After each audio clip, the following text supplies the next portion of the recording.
Okay, let's start. I have the delighted pleasure to welcome today Robert Shapiro of Mass Development and Partners.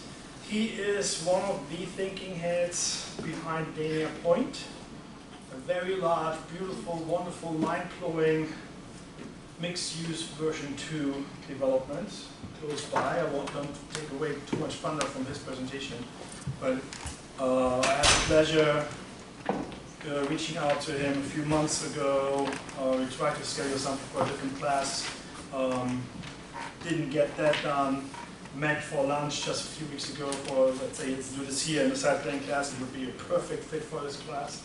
And he took me to the site for just a drive-around tour. 90 minutes, somewhat later, I am like, wow, I'm in paradise. This is amazing. And you know how critical I am about mixed use. Yeah? As I had to write a dissertation about it and then you hate it. I'm really blessed to have that kind of capacity and energy by Bob Shapiro in the room. And he has his own little agenda designed for this class today. That's the reason why it's not just a presentation. I think it's actually a really cool workshop. This is the very first time that he's presenting in our real estate development program. And I'm really happy that you're here. And I'm more than happy that you come like this with this high energy, and it's all yours for. Thank you. Thank you very much, Thomas. And welcome, everybody. My name is Bob Shapiro. I am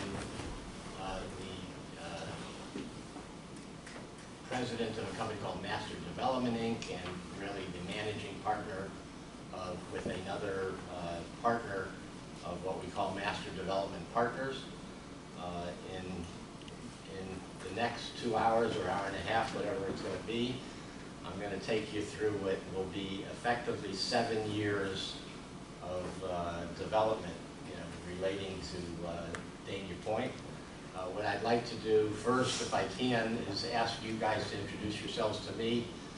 Tell me, what your name is, whether you're currently employed, what your goals are, and whether or not you ever heard of Dania Pointe before this class. So if we can start in the front and go from there. My name is Andrew Schneider.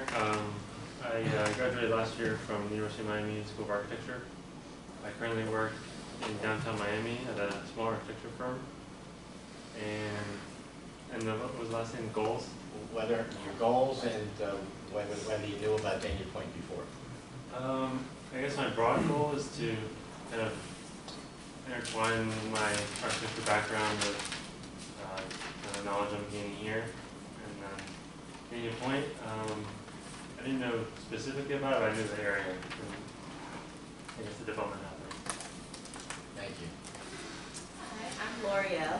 I have a background in hospitality, graduated from UCF. My goals are to connect real estate development with public health, the health and wellness in real estate. And I never heard about Dania until right now. Okay. I am Mary. I am an accountant, and I am enrolled in the program. My family is real estate. I found that it's very for very safe. Very good. And where are you from? Where? Okay. But I'm not and I know about the development because I did it, and I was wondering who was developing it. You're going to hear all about it today. You're going to hear the history of it today. I'm asking what your name is, what you do, what your goals are, and whether or not you've heard of Dania Pointe before. And my name is Bob Shapiro, and I have a card if you'd like it.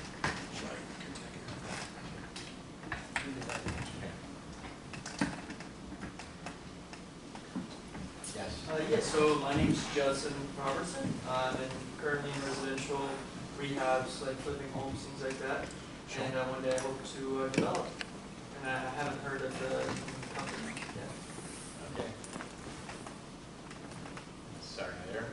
Connor, currently not employed. My goals are to get a great grasp of real estate development, learn a lot, and find a good job.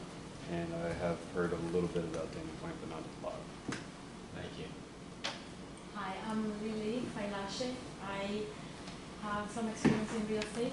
I've participated in one medium-sized development and some smaller redevelopments of living. And before that, I worked pretty much in management consulting, strategy management consulting, corporate role. And before that, I completed an MBA as well in Montreal. That's pretty much. MBA from where? It's the University of Montreal. It's HEC. Okay. And have you heard of Dania Pointe before? Haven't. Yes. Hey, I'm Brian D'Souza. I currently work for Lennar Homes and Sales. I've owned and sold real estate before. My goals are to go to FIU, Masters of Construction Management after this, and hopefully bring that Lennar. And I have not heard of the site, but I know the boomers that was there before, and I never knew what happened to the site afterwards. Okay. Yeah. Hi, I'm Juanita. I'm an architect at Garcia Stromberg. My goals are to develop projects someday, and I have heard of the Dania Pointe project. I have driven by, so very intrigued. Thank you. Hello, my name is Erin Ladd. I'm an urban planner at Key. I specialize in really all facets of land entitlements. I've definitely heard of Dania Pointe before. It's one of the bigger developments happening, top of town ground at least. I hope to start my own real estate development firm. I came here to learn more about real estate finance, so it's absolutely helped me so far in my current projects and hopefully start something new.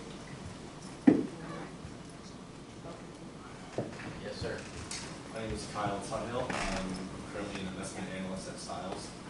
My goals are to grow within the company and follow Scott McLaren's footsteps. And I grew up down here in Fort Lauderdale, so I know the Dania Pointe project. Back. Yes, sir.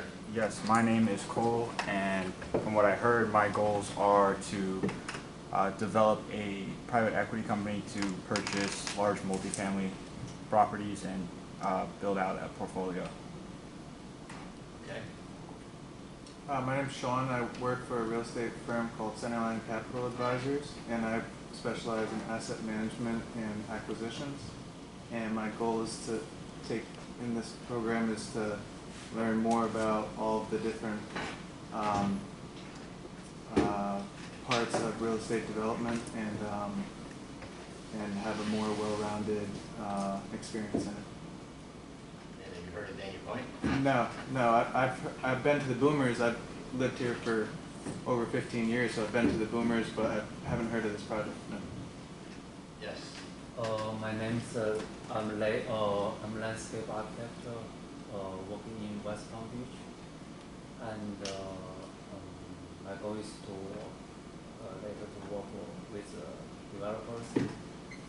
And I haven't heard this project before, but I just Google search. I think I've been to this place recently. Find a lot of. Part of it's open already. Yeah, I find a lot I'll of. explain that in a minute. Yeah, lots of new store and mixed use happening. But you've never heard about the overall development.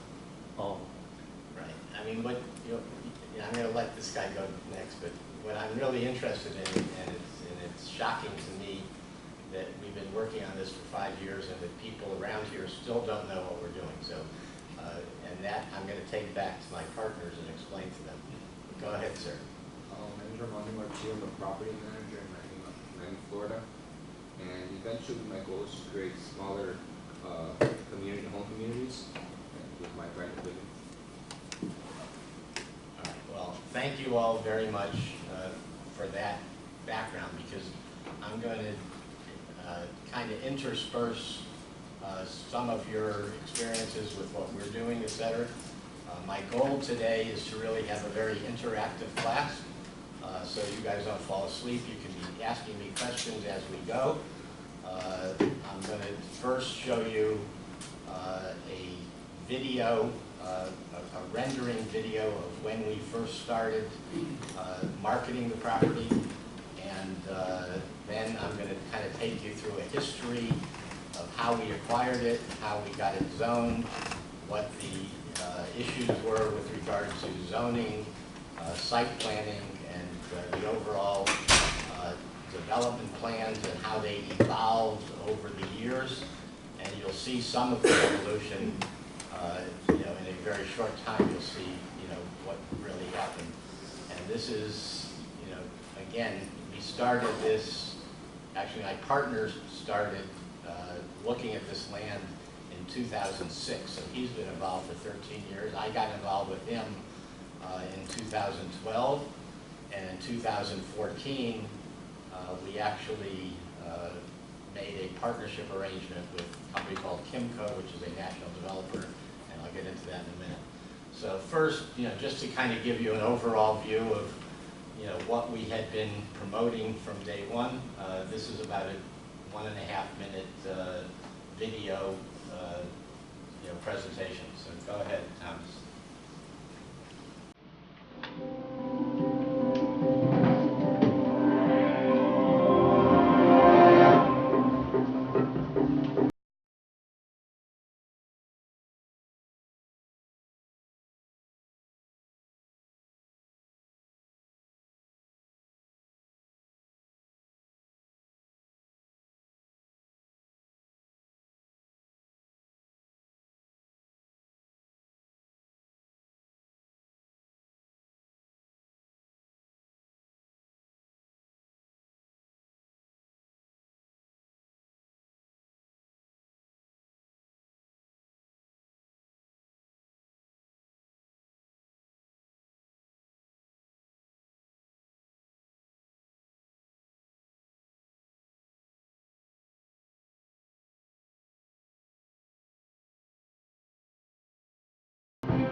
Live, work, shop, and play. Remember those things, guys.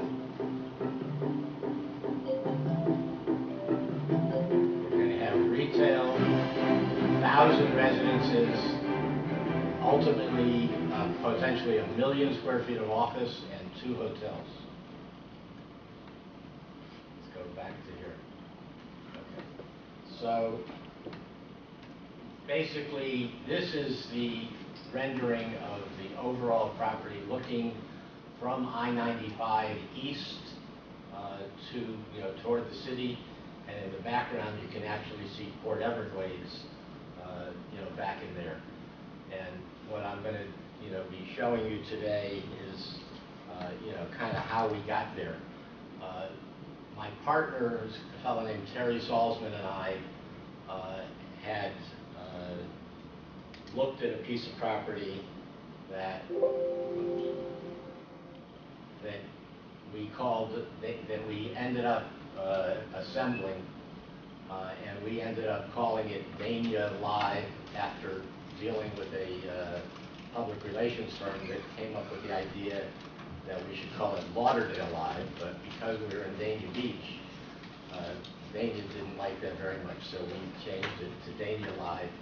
And it was our original intent to assemble all this property. You'll see the assemblage in a minute, which this is now looking north from Sterling Road on the south, and Fort Lauderdale International Airport literally 2 miles to the north of the site. This is looking south from the site, basically just south of 590, just south of Dakota, the Design Centers of the Americas, and then looking south, and in the background you'll see Oakwood Plaza. Oakwood Plaza is another 900,000 square foot retail-only development owned by a company called Kimco. Kimco is a real estate investment trust listed on the New York Stock Exchange with about 400 properties, and our property will be their #1 income property when we get done with this. And I'll explain to you the background of how we got with Kimco in a minute. You know, what we've got here in terms of you know, why this is an important property. I mean, you know, the state of Florida obviously is you know, growing in population. It's now the 3rd largest state in the country. Unemployment is way below the national average. Tourism is very high, and retail occupancy is very high. The tourism in Fort Lauderdale International Airport now is over 25 million landings a year, and 15 million of those either live here or stay here, and the other ones, you know, kind of go through to South America, or now it's an international airport with Emirates that goes to Dubai and the Middle East, and as the airport continues to grow, it recently, you know, the last couple of years opened up a new runway. It's actually fixing up that runway now, and it's a very important part of the growth of Broward County, and particularly now the growth of Dania Beach. You know, what we have here, and I'm going to kind of go here first, is this is what we started with. There were literally 9 or 10 different owners of land. My partner had been the property manager for the Boomers people that owned the area up in here. You know, and basically these were a couple of industrial buildings, or really flex-based buildings, that he was leasing out. This was a little water park with bumper boats and things like that over there. This was the go-kart track over here that is actually an interesting story. It was actually on a ground lease from 2 different owners. Everything is color-coded as to the ownership. So for example, on the north side of this property, everything in blue, the fee interest, the ownership interest of the land, was with another real estate investment trust in California named Realty Income. And they had a long-term land lease to the parent of Boomers. And then this little piece here was owned by a family called the Klatt family, K-L-A-T-T, who had been almost founders of Dania Beach, and that was the hardest part of the assemblage when we got done with it. This piece here was a failed warehouse project that was actually in the hands of a special servicer that had foreclosed on the property. And again, from a legal point of view, that foreclosure was defective, and they ended up having to re-foreclose because before they foreclosed, there were some mechanics liens, and one of the mechanics lienors actually got title to a portion of the property, and they had to re-foreclose them out. So, you know, this assemblage was somewhat of a obstacle course and also a miracle, and everybody that tells us, you know, basically says that they can't believe that we were able to ever put it together.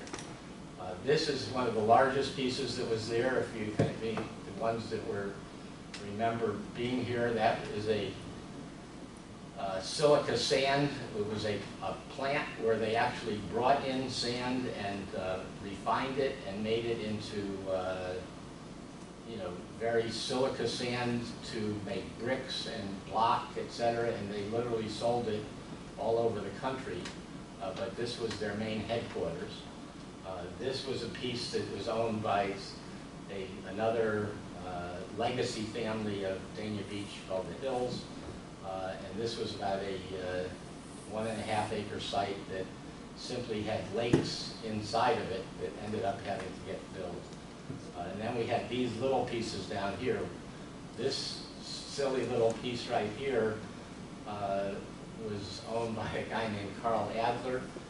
And when we went to do the title search on that, we found out that there were all kinds of issues in the chain of title for what was the smallest piece of the deal.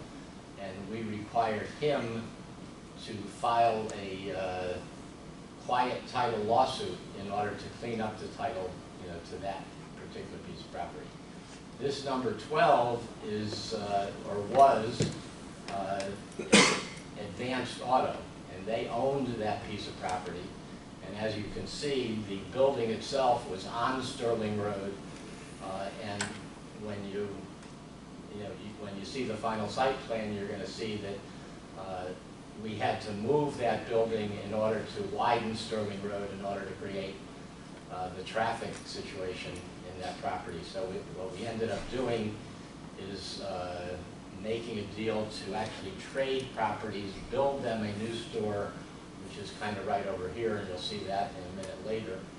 And that, again, was another big complication to the deal, but somehow or other we got it done. This over here, these were the two Hyatt hotels that were owned by a company that Wayne Heising had an interest in a long time ago. It's called Oto Development, and they had a vacant piece of property back in here that we ended up making a deal with them to buy that. They had been negotiating with Cracker Barrel to possibly put a Cracker Barrel over there, and we got in the way of that and ended up making a deal whereby we bought that property and then we redeveloped the whole site so that it would be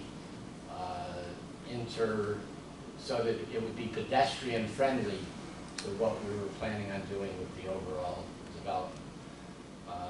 And then this property here is called Spring Hill Suites. It's owned by a gentleman from India that is based in South Carolina, and we had issues, trying to deal with him because what you have over here, or what we had over here, is a Burger King that was in the right-of-way, going toward Oakwood was down here. And what we had to do there is we ended up buying the Burger King, entering into a revised lease, buying the Burger King from a independent owner, and then entering into a amended lease with Burger King Corporate, who subleases it to a franchisee. But what we had to do there in order to expand what is 18th Street and is now called, I think Point Drive, or I forget exactly the name of the street here, but we basically moved the Burger King over by about 60 feet and opened up that whole area. So going back to here, so this was what we had, called the largest assemblage of land hiding in plain sight. That was our, sales to the press and to all the real estate people around it. This property had been here for years, hiding in plain sight, and it ended up becoming 102 acres with frontage on I-95, exposure to 260,000 cars a day. It's half an hour north of Miami, a half an hour south of Boca Raton. It's a half an hour east of Weston on 595. So we got one of the reasons that we were interested in the property was because of its central location, literally in South Florida. And then when we finally did the studies, we found out that in a 20-minute drive time, and you'll see that later in one of the slides, there are over 1 million residents within 20 minutes of this property, and it's literally a half an hour from Palm Beach in Boca, it's a half an hour from downtown Miami, and it's a half an hour from Weston. And it's 10 minutes from Fort Lauderdale Airport and 15 minutes from Port Everglades. So again, 24 million passengers a year. I think that's now closer to 30 million now. 4 miles from the cruise port, 80,000 passengers a week. A lot of those passengers stay for a day or two before or a day or two after. And it happens to be adjacent to Kimco's largest Florida property, which is Oakwood Plaza, which I explained to you before, and you'll see in a minute why that's important, why that was important to us. So that's that. So once we ended up with partnering with Kimco, they are a institutional company with about $8 billion of assets. My partner and I were very entrepreneurial guys that put up our own money to put deposits on all of those various other pieces of property. And we ended up going to the shopping center convention that happens every year in Las Vegas with a plan that I'm going to show you in a minute, where we were going to develop about 1,100,000 square feet on this 100 acres of property, which now is actually zoned for 3 million square feet. Did I say a million? I said originally 1 million feet. Now it's 3 million square feet, of which 2.5 million is approved by DOT. But you know, in dealing with our institutional partner, they were uncomfortable with the Dania Live you know, excitement that we were trying to create as entrepreneurs. So we had to kind of subordinate ourselves to them because they were putting up all the money. And we ended up going through a bunch of different ideas of names for the project. And someone finally came up with Dania Pointe, and with the idea that someday it's going to be called The Point. We're going to be going to The Point at Dania Beach. So this is the site plan that evolved, and I'll use the word evolved a lot because this project over the last 5 years has evolved tremendously, and you'll see a lot of that in a minute. This, for example, was one of the original sketches. So in terms of site planning, etc., we probably went through 50 different ideas from time to time. This was a original sketch that that my partner and I actually had a local architecture firm that we were friends with that actually did this on spec for us without having to charge us, and came up with, you know, varying ideas. This was the idea that we kind of liked the best at the time, and we had you know, different ideas of who would be there. So I'll go back a minute. Oops. So kind of up here, we had a Walmart and a Sam's Club that actually had letters of intent in negotiation with us, and that was going to be the basis of what we were going to do as individuals before we partnered up with Kimco. So again, from a site planning point of view, we had the idea, we communicated it to our architect. The architect came up with you know, some sketches, and we said yay or nay to, you know, to different things. And this was one that we said yay to. This one here is one we said nay to. This was a little bit too dense. We didn't like the radius that we had there, etc. We thought that it was really unworkable in that particular area because it was an unproven area, etc. But you know, again, we went through probably 20 or 30 different kinds of ideas before we came up with a final site plan. This is basically what's called a massing plan for the architects that are here. This is a massing plan that was done by our architects for what we had thought about originally and what we were planning on here. was basically what's called community center type retail. On the front end, the idea was to create really 3 different sections of the property. This is more or less 35 acres up front, and this is about 65 acres back here.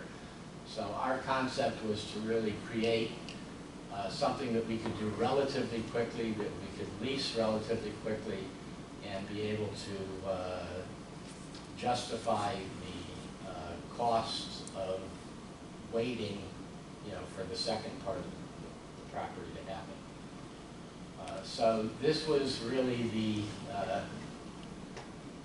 one of 2. All right, this is the first of what was 2 possible plans that my partner and I, before Kimco, actually came up with.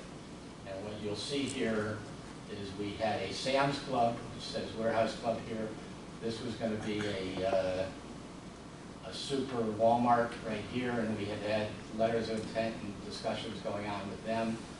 We were talking about doing a major furniture store over here. We had sporting goods and fish and tackle kind of places that would have competed with Bass Pro Shop. And we were effectively going to be doing a big box kind of center in the perimeter of it, and then what we call a lifestyle center in the middle with a bunch of restaurants. We had a hotel planned over here, and we had 1 residential building planned here. This site plan had about 1,100,000 feet on it, and we went to Las Vegas with this plan and started meeting with our network of various brokers that represent a lot of the national tenants, and we got tremendous response from everybody.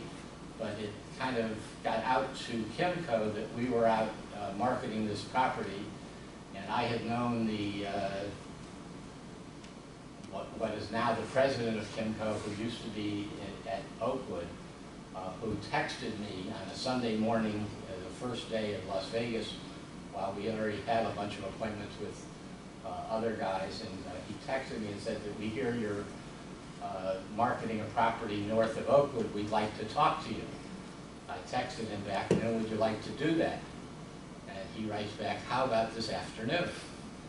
And we said, sure. So make a long story short, we went to them that afternoon, and we kind of showed them what we were marketing. And this was, again, this was done on spec by our architect, where we had the idea of doing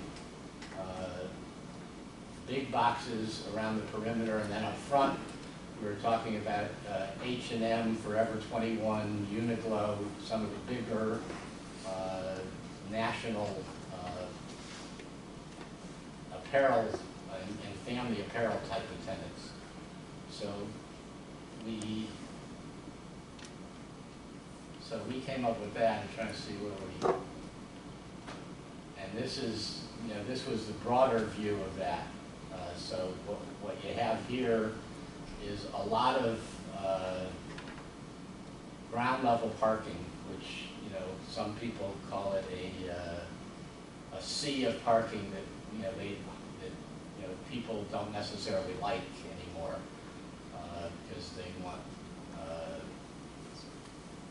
things more walkable and close to each other. But in the middle, we had what we had as this would have been a hotel and a couple of bigger lifestyle stores, and then we would have had restaurants and things in this whole middle section of the property.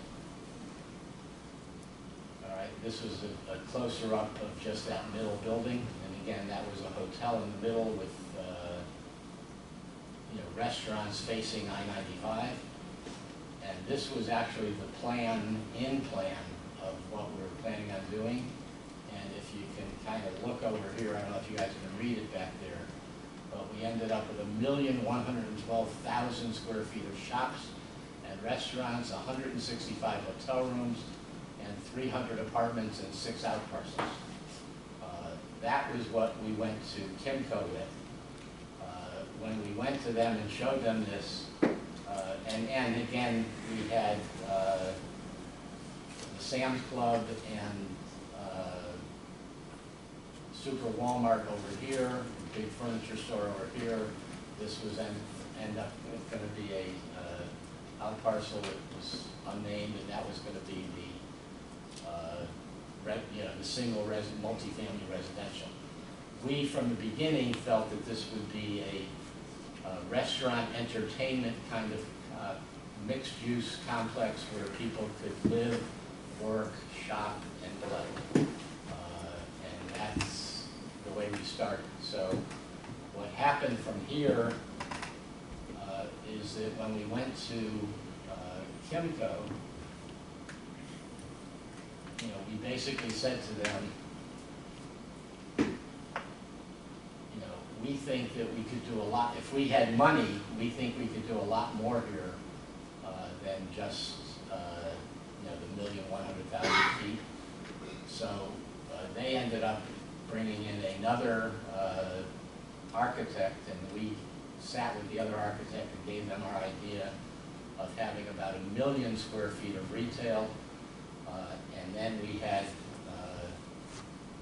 the plans for what would be effectively 1,000 residential units. You can't really necessarily see it on the board here, but each of these would be more or less 250 feet. There was 1, 2, 3, 4 with parking garages of residential units. And then we were talking about 1 million square feet of office, again, for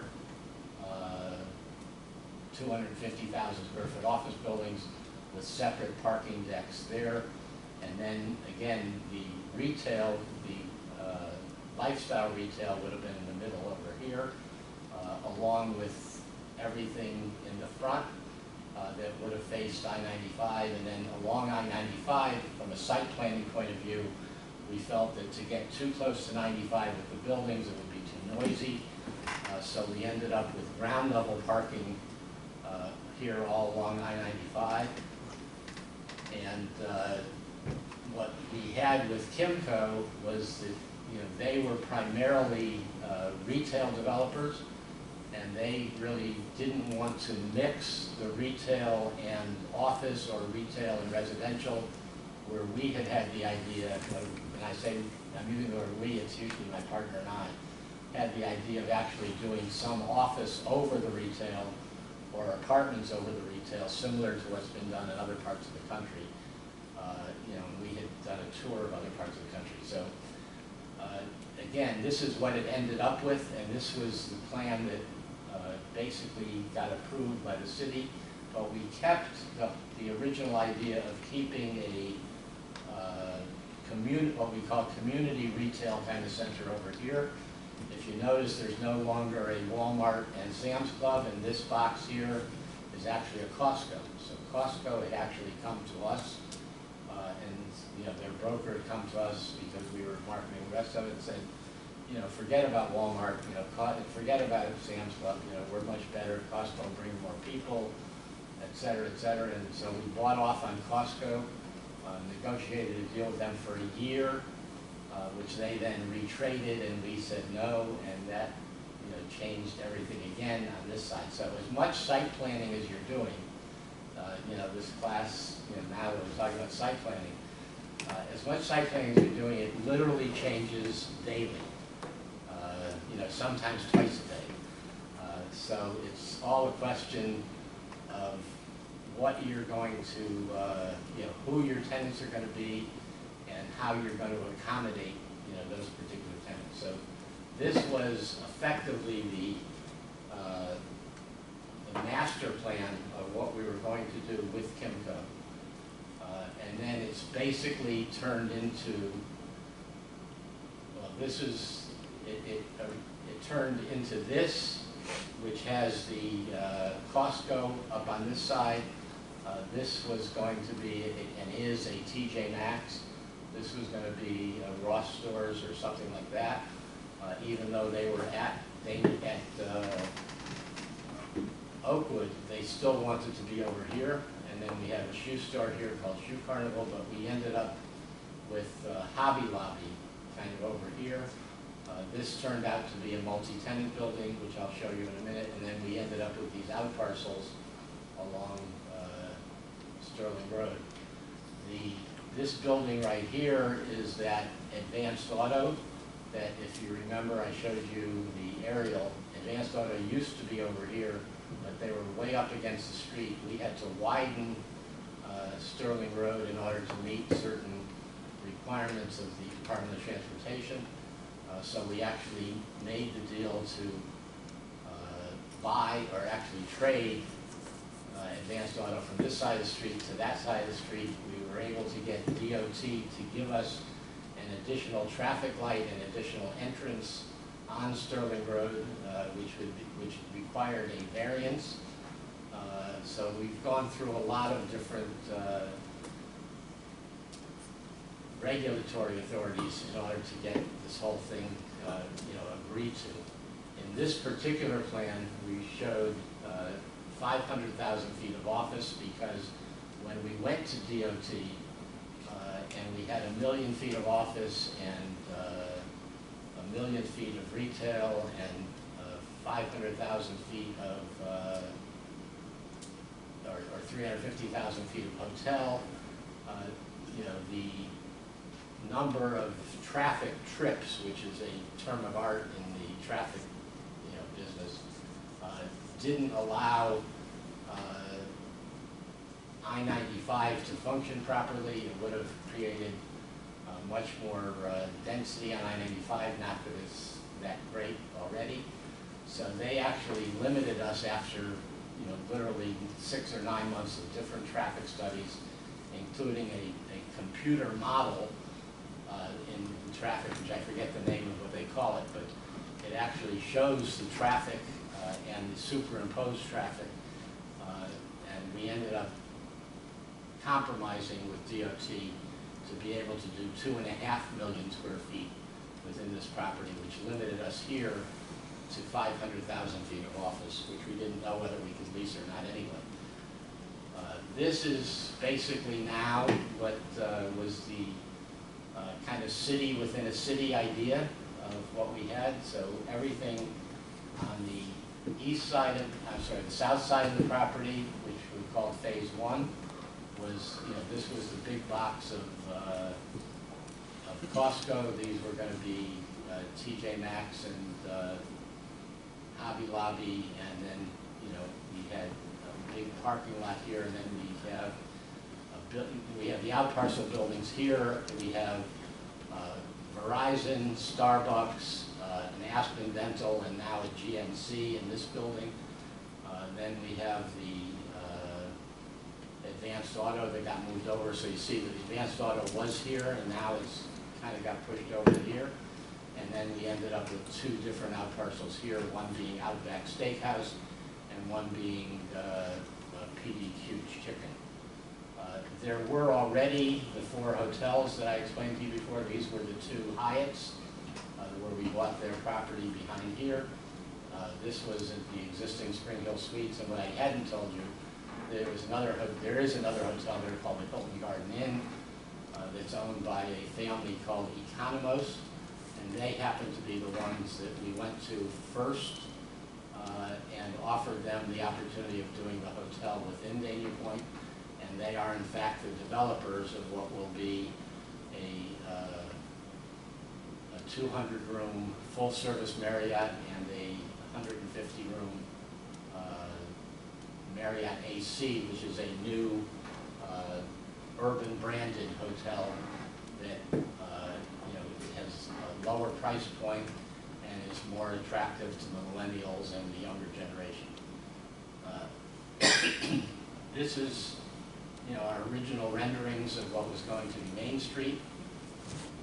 This is a entertainment building, which again is actually in the process of being completed. On the top floor is something called Bolero, which is the old Bowlmore, which is the old AMC bowling lanes. They have about 300 of these around the country, and they're now doing what is effectively a family entertainment complex with bowling, pool tables, electronic games, as well as, a food service.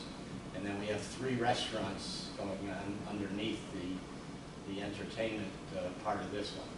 So this is one of 3 assembly areas that we have. Again, the idea here was to create not necessarily a shopping center, but really more of a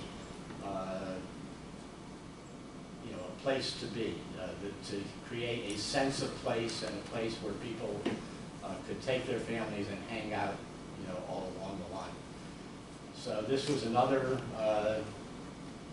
assembly area. This is kind of behind what we're now calling a I'm trying to think of what we're calling it. It's a electronic store.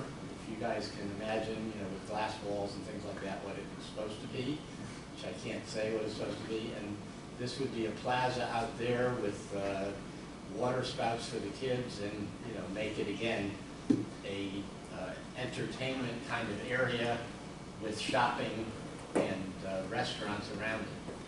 This is really the central focus of the entire property. This would be in between 2 hotels, with the hotels having restaurants on the first floor underneath the hotel that we would own as condominiums. The hotel was going to build their own, and then we would create a big entertainment plaza that you could stand 1,200 or 1,300 people. It would be for sporting events, for concerts, for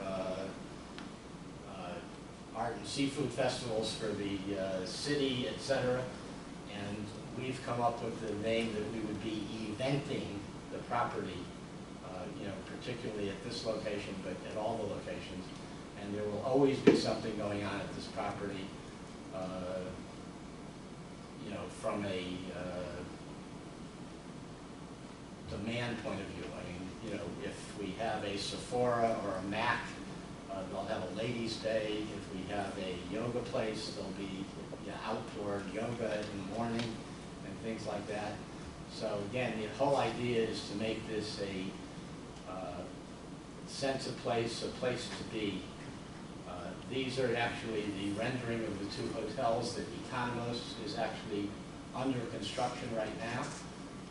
The one on the left is a 200-room full-service Marriott with all of the trimmings. The only thing that's different is it doesn't have a full-service restaurant inside of it. It will serve breakfast and lunch. I don't think it's necessarily going to serve dinner, because at our property we're actually going to have 30 restaurants, which again I'm going to tell you about in a minute.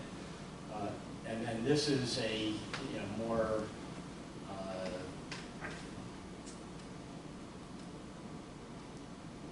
urban, less, I'm trying to think of what they call it. It's basically rooms without closets, kind of open shelving. The bathrooms actually are sliding doors, so they're smaller rooms. They're more Spartan than what would be in the other hotel. But in between, they're, again, with one owner and the franchise from Marriott, this is an experiment for Marriott of doing this in other places. What they have in the middle here is 5 stories of what will be on the first couple of floors, hospitality and conference rooms and ballrooms and things like that. And then on the 5th floor will be the big amenity deck with a swimming pool and a full gym overlooking the entire property. And then there'll be a parking deck behind it. So in addition to the hotels, we have 2 phases of residential. So the guys that are property managing apartments. This is a complex that a company called Myers Group is actually doing. It's going to be called Avery Dania Pointe. The first building, when you go by it, and you'll see it in the slides that we go to in a minute.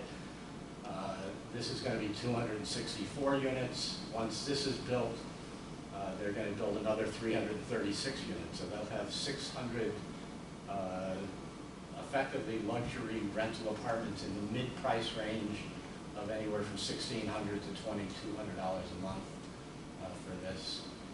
This is kind of a broader view of the residential. And this is their amenity area with their own swimming pool. We're actually sharing the parking garage. We built the parking garage and they paid for part of it. So the first 3 floors of the parking garage will be for retail and the top 3 floors will be for the hotel.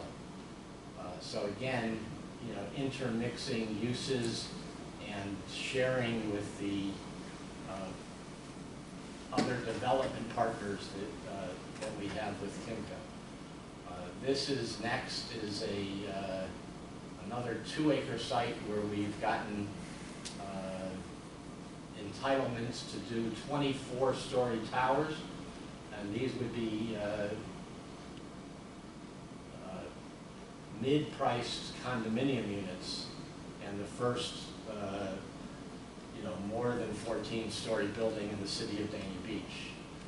We had a buyer for it, and we ended up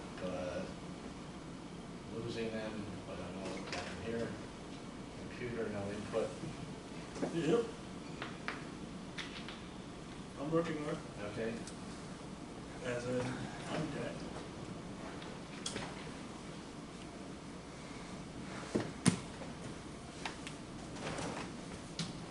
Yeah, my computer just died. For the parking in the hotel, like when you said like the top 2 levels are gonna be for hotel guests. No, Right. in the hotel itself, the hotel will have its own parking deck behind it. Oh, All right, and, you know, it will be an overflow parking deck for the retail. In the residential buildings, we're splitting it between the residential and the retail.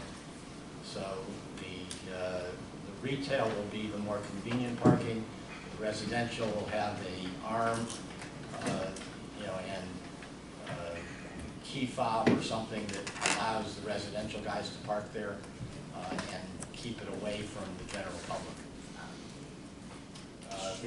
One of the biggest things in the overall site planning, as you might imagine, was you know, the number of parking spaces, the convenience of the parking spaces, as to, you know, what uses they would serve and what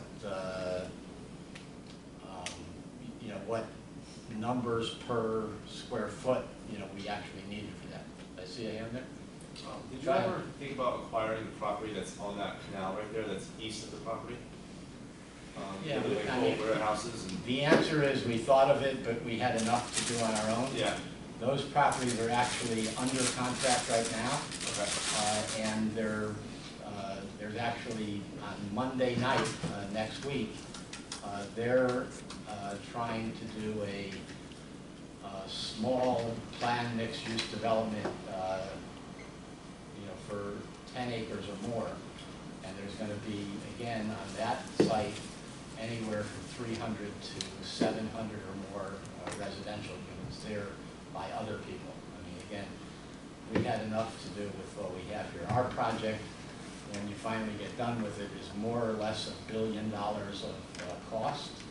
And I'm going to show you some of those numbers of what that means to the city of Dania Beach. And I think that Thomas had passed out a article that had been written last July in the National Association of Real Estate Investment Trusts saying, you know, Dania Pointe puts Dania Beach on the map. And what's happened now is the actual city of Dania Beach is in a process of a major renaissance of growth that I have been very involved with the city administration to help them and to encourage, you know, more development in and around both this property and downtown and toward the beach along Dania Beach Boulevard.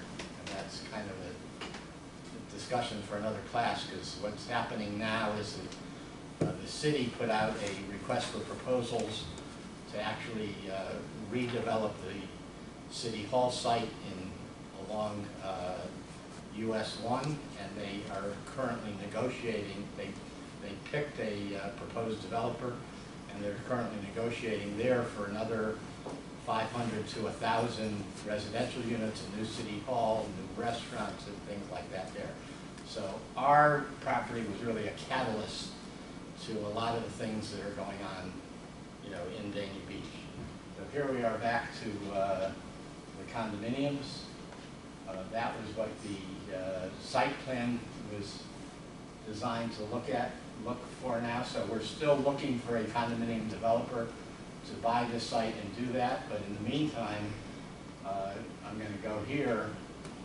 We entered into a contract on the north side of the property with an office developer who was going to do something called a walk.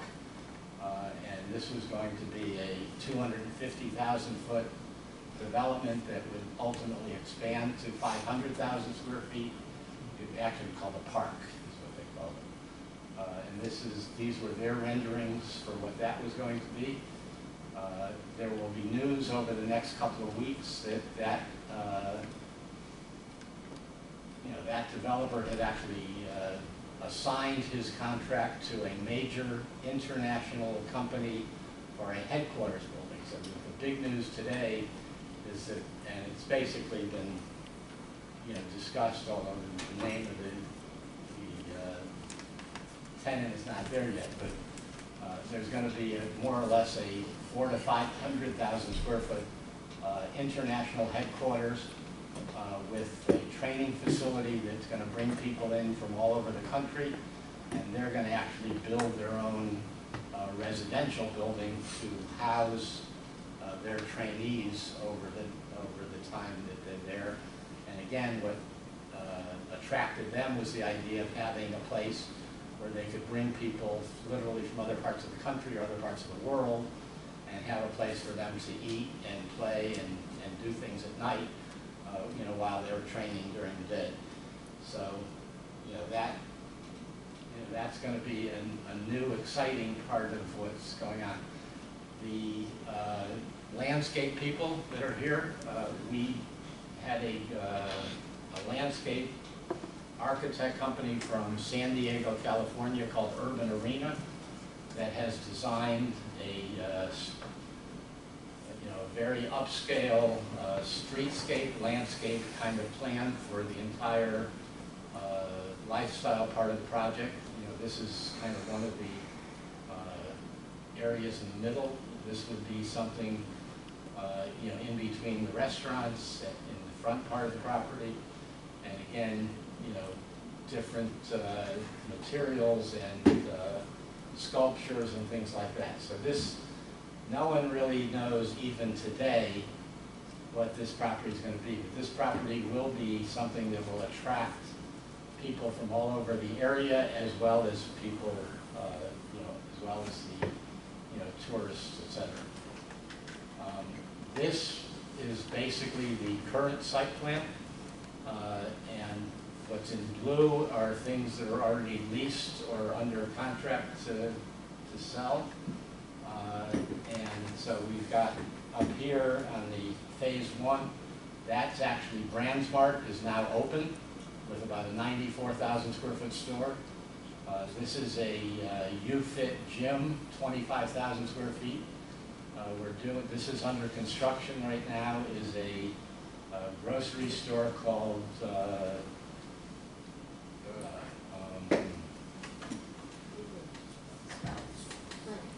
it's not Sprouts. Yeah, Pinnacho's chose somewhere else. I'm going to think of it in a minute. I've got a brain dump for a minute. And then there's a 5,000 foot building here that is still to be leased. This is along Sterling Drive. That, again, Verizon, Aspen Dental, GNC, and Starbucks over there. That's the Advanced Auto. Then inside here we did a couple of out parcels. This is First Watch Restaurant. This is a eyeglass place called Best Optical. And then this is TJ Maxx, Shoe Carnival next to it, and Hobby Lobby over here. This is Five Below, a value-oriented, mostly teenage kind of product kind of place. And this is Ulta Cosmetics over here, which is on the way into phase 2 of the project. So this phase over, and then this building here, sorry, I forgot. We have Men's Warehouse here. We have a nail salon. We have Padrino's Cuban Cafe. We have a Firehouse Subs. And then we have 2J's Deli, where I ate just before I came here today. In the first part of this property, we actually have 9 restaurants. There's going to be a Panda Express that's actually going to be built over here. And then in this part of the property, we're actually going to have 21 restaurants, 12 of which will be full-service type restaurants with, kind of international and national chefs that are, going to be there. We're trying to keep it less franchise-driven and more,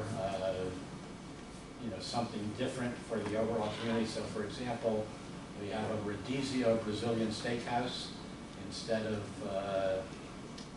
at Gulfstream in Aventura or in Allendale, they have a Texas de Brazil. This is very similar to a Texas de Brazil.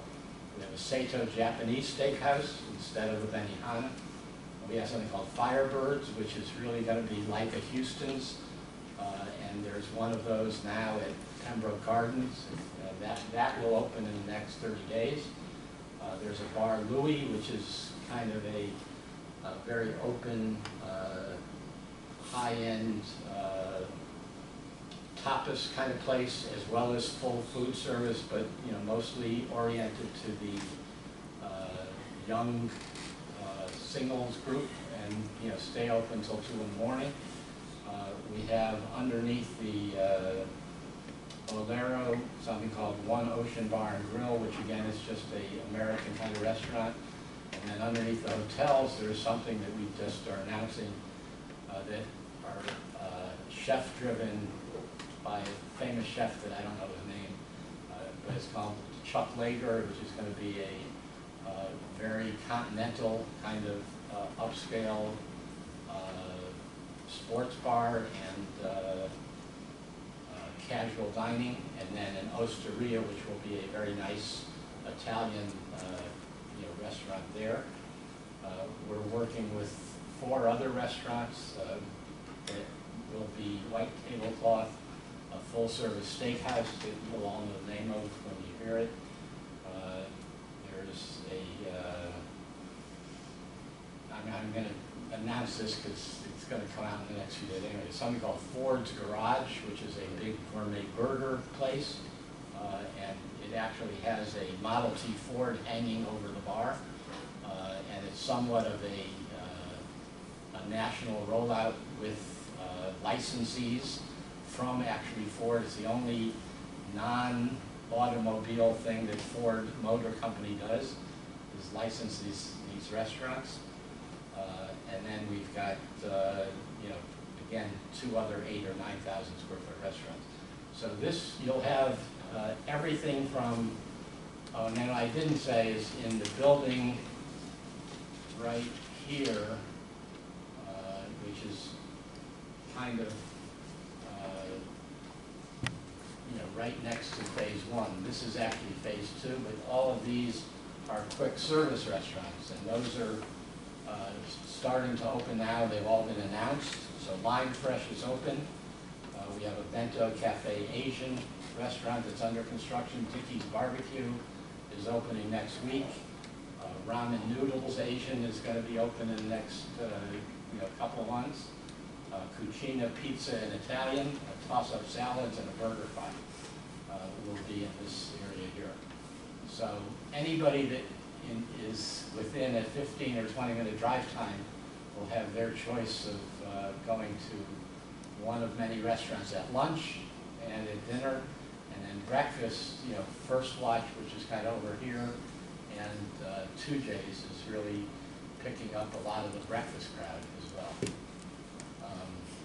The corporate headquarters is going to have their own campus, which will be up in this northeast section of the property, and then their residential will be over here, and then this is the condominium part of the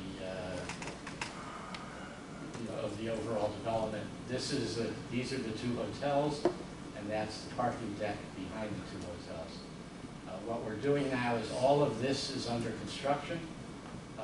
We're holding off on these two buildings until we fill up these. The concept was to have at least 50% pre-leased before we started construction of any of the buildings. So we've been kind of filling up this. Everything in yellow are letters of intent and not yet leases. And it's been a long process to get, and we've been very fussy, you know, to get the right tenants and to make it something very special rather than something ordinary. And kind of that's, you know, where we are with that. So again, we've got retail stores, specialty stores, restaurants, residences, offices, hotels, entertainment, 996,000 people in a 20-minute drive time, 466,000 people with average family incomes over, I think it's 80,000, what is it? Over $50,000, 101,000 with averages over About 50,000. average household, oh, 466,000 people, 101,000 average household income for households above 50,000. You know, again, if you look at the map, we're very centrally located. The yellow is really the drive time map. You know, the way demographics are now done with all the new technology is that they can actually figure out drive times, but so you can see that it kind of goes in and out depending on where the streets are. But this is everything within that 20-minute drive time, you know, to get to these numbers. And again, this is, you know, what we used with tenants to show them Dania Pointe as compared to a city place, which is up in West Palm Beach, Sawgrass Mills, Meisner and Boca, Aventura, and St. John's, which is a big mixed-use center up in Jacksonville. What we've done for the city and the county, or what we will have done by the time we get done, is add about $20 million of annual revenues to the various taxing authorities with the city of Dania Beach, getting almost $8 million out of what is now about 28 million or 27 million of their overall budget. So we'll be 20 to 25% of Dania Beach's tax revenues. State of Florida, you know, is projected to have $43 million annually from sales tax and gross receipts taxes, and you know, we'll be selling, you know, over $700 million of goods, and that'll probably go up, you know, to more. It has an $816 million initial financial impact. We think it's really closer to $1 billion now. This was done 5 years ago. 1,698 jobs created directly by the project, and 17,000 including all of the construction jobs, etc. Permanent jobs, 6,500 with a total annual payroll of over 220 million, and the indirect jobs, 436 million. So everybody's worried, and you know, there's been issues that we've had with the community about making job preferences for minorities and underserved people. The city of Dania Beach has about 23,000 workers. If the unemployment rate, which nationally is 3.5%, is actually maybe 5% in Dania Beach, 5% of call it 25,000 people is about 1,200 people, you know, that are not working in Dania Beach or that are looking for jobs. we're going to have 6,000 jobs here, not necessarily the kind of jobs that people are looking for. And a lot of the people that are looking for those jobs are either not qualified or really don't want jobs and are, living on unemployment or welfare or whatever. But, we're going to have jobs, everything from senior management to middle management to restaurants to hotels to IT kind of positions, both junior and senior kind of IT positions in all these different places. And, then, maintenance and maintenance, interior, exterior maintenance kind of jobs, and obviously housekeeping and, in the restaurants, busboys and, dishwashers. So there's plenty of capacity within Dania Pointe to serve all of Dania Beach, and we're trying to deal with the city to let the city bring, and there's a tremendous shortage of help. That, for example, Outback Steakhouse, I talked to the manager, they interviewed 800 people for 150 jobs. And that's the kind of thing that's happening. If whoever's been on I-95, this is our LED board that, if anybody wants to know, is $750,000 of cost. And it can get changed over, this is actually going to be controlled out of Dania Pointe ultimately, but right now it's actually being controlled out of New York City. So it's all done, the new technology is allowing us to do whatever we need to do with that. The grocer you and I did not remember, it's on the banner, it's Lucky's. Oh, right, Lucky's Supermarket. Right, very good. And Lucky's is very similar to a Whole Foods with a lot of pre-prepared foods and beer and wines, etc.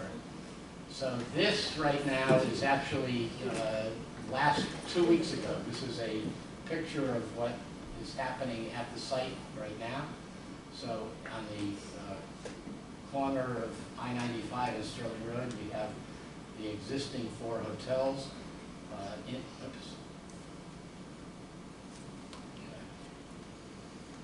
In here, this is the TJ Maxx and Hobby Lobby over here. This is the Lucky Market and gym,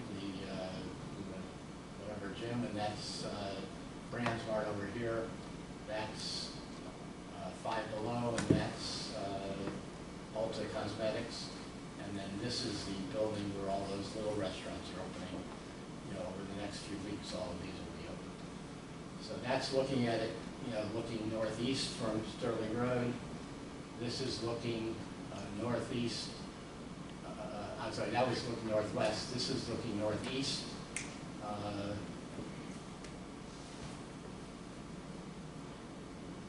This is looking northwest. I got that wrong. Yeah, this should be northwest. She's got, my assistant got it wrong and I didn't check it. Anyway, so what's happening here is you can kind of see these are the Avery apartments under construction. There's going to be another 336 units here. This is 264. The other 200 apartments will be right here, and all of the headquarter campus will be back up in this area here. I think both those shots were... This is another parking garage. Both of those shots were northeast. No. That's just northwest. No, this is still, if I may override. This one is looking north. This is north. northeast. This is still This is actually looking northwest. Okay. All right, because I-95 is over here. So, this is east and that's west. It was just a mistake. I didn't catch it before. And then this is looking southwest. This is again the headquarter building. Campus would be over here. Their residential would be over here. This is where the condominiums would be right here. And this is the hotels under construction. And this is Main Street under construction over right here.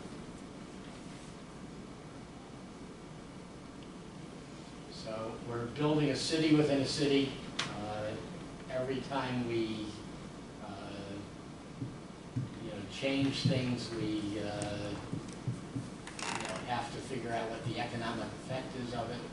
So we've got analysts that are constantly changing the Excel spreadsheets that we have for it and making sure that we're staying within some sort of a pro forma budget that we have and trying to keep the profit potential somewhat stable. So that's that, and then we have one more video. This was done a couple months ago. This was, basically under construction. This is what we're showing. This is about 6 or 7 weeks ago.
So that's the exciting part of this stuff. Now let me get to what you guys are here for. Urban planning, site planning, how did we do it? How did we deal with the city? How did the city deal with us, etc. So I actually printed up 2 things that I thought would be of interest to you guys.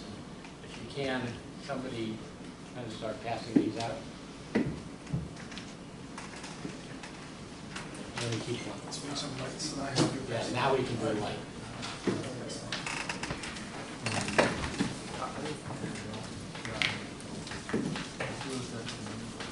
If you don't mind, let me then share. I'm going to sit.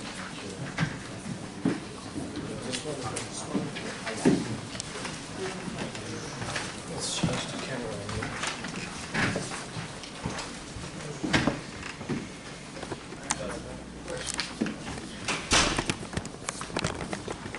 So you've kind of seen, what was happening at the beginning, what was happening in the middle, and how it's been evolving and how it continues to, potentially evolve in a rural property. What I want to take you back to is April 3rd in 2014. This is after my partner and I had the properties tied up in various contracts of purchase. And we went to the city and showed them what we were doing. And this was what we got. This was, again, working in cooperation with this city, which has been one of the most cooperative and responsive cities that I've ever worked with over a 30-year development period. And again, you guys can read through it yourself, but just to kind of give you a quick summary, thanks for coming in to give us the positive status report regarding the assemblage. So we had been in touch with the city as we were doing these things, and we had their blessing as we went along, and we actually needed them because we had the idea that we needed to change, well, we didn't have the idea, we actually needed to change the zoning on some of this property. Years earlier, it had been redesignated as what's called a regional activity center in Florida, which serves more than one county. But some of the properties, for example, the Silica Sand site was an industrial property. The property behind the Silica Sand site had been, potentially warehouses that were going to be built. And when we showed the city administration and the city staff of what we wanted to do, they were of great assistance to us in helping us convince the ownership of people that were about to do other, I mean, there was a company that had the silica sand site under contract to do 280,000 foot warehouse building of 360,000 feet, which the city didn't want any more industrial there. So we ended up buying out that, we ended up dealing with the owners and ended up buying out that contract, or it was actually a letter of intent of that industrial developer in order to make this overall property work. The little hill piece that had the lakes in between the hill property there was a matriarch that was in her late 80s or 90s, and then there was a matriarch in the silica sand place that was probably also in her 80s or 90s, and they had been associates but not necessarily friends. But it was necessary for Silica Sand to sell their site to incorporate that lake kind of area there. So what ended up happening, I'm kind of giving you, the real essence of how these things get done. The two old ladies had breakfast or lunch together one day at one of their homes, the lady from Silica Sand says, we really want to buy your property. And they ended up, and then we want to sell the whole thing, so they ended up making a deal among themselves, and then we were able to assume that deal that they made between them in order to, put those properties together. There's a whole session of what we could do going through each one of these acquisitions was unique. Dealing with boomers was easy because my partner had been friends with them, and they originally wanted to consolidate and stay there, and we convinced them that they'd be better off, and they had a land lease on the property from Realty Income and from the Klatt family. So we ended up entering into a contract to buy their land lease, and then we went to the Klatt family and Realty Income to buy the ground, the fee income, the fee interest from them, and those were our two hardest parts of the deal. Realty Income, which was a multi-billion-dollar fund that is again a public company and distributes monthly to its employees, that buy single-tenant properties. They basically wanted to own this because they knew that it was, a good cash return for them, and that if we had it, they were willing to extend the ground lease. But Kimco didn't want to do that. Kimco wanted to own the whole thing, and Kimco being a national company, by total coincidence, and again, sometimes luck is better than being smart. By total coincidence, one part of Kimco and another part of Realty Income were negotiating for Kimco to sell Realty Income $1 billion worth of single-tenant properties. So we ended up at least getting their attention. Didn't necessarily get us a better price, but it basically allowed them to agree to sell it to us at a price, and that was a very important part of the deal, for Kimco. So what we did with the city is basically say, we can't live with all of your current ordinances because there are ordinances along Sterling Road that required certain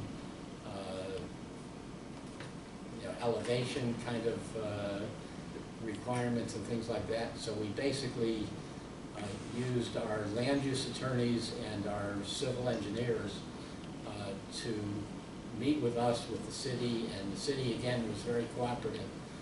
And what had been suggested by our land use council was that we create a separate new zoned piece of property within the city of Dania Beach that we finally called a PMUD, a planned mixed unit development. And what it was a specific code, a brand new section of the code that the city adopted for any property 50 acres or more along an arterial roadway. So, you know, if you guys have talked about spot zoning and things like that, the idea for the planned mixed-use development and making it more generic to not necessarily apply to our property, but to any property 50 acres or more along an arterial roadway, which, you know, people thought would only be our property. But in fact, if you look on the west side of I-95 where Bass Pro Shops and there's a steel plant over there, you know, we could probably put together 50 acres there along an arterial roadway and still be within the overall master zoning classification that the city you know, adopted. But with that, we were then required, or we volunteered to create what are called Design Development Guidelines, DDGs, which were really a whole new book of ordinances that would determine what our setbacks would be, what the road widths would be, bicycle lanes, you know, heights and density, parking requirements, and all of that kind of stuff. So what I brought separately is the front page of what is on these, on the DDG page. Let me take one of these. And this is something that, again, goes directly to what your class is all about. And I'm going to kind of paraphrase it, you know, once you have it as you go. Dania Pointe's, you know, 108-acre mixed-use project located in the city of Dania Beach, and it's adjacent to a regional activity center. It's a mixed-use development providing for unifying theme elements in a consistent and compatible approach. We're requesting approval to develop the site pursuant to a new article that we were creating. And we would have unique attributes based on the proximity and easy access to I-95, along with the internal capture of trips, which would minimize traffic impacts to the neighborhood and provide appropriate buffer setbacks, height limits, etc., that would not be you know, fought by the neighborhood. We actually had total neighborhood support for this. So it was a mixed-use project intended to provide greater densities and intensities than typical zoning allowed. And in fact, we have here on 100 acres or 108 acres of property, city approval for 3 million square feet of mixed uses. You know, even though we can only build right now 2.5 million square feet. So the design development guidelines were intended to provide an optional development pattern and approach by providing a planning and regulatory framework to support and enhance growth and development as it occurs.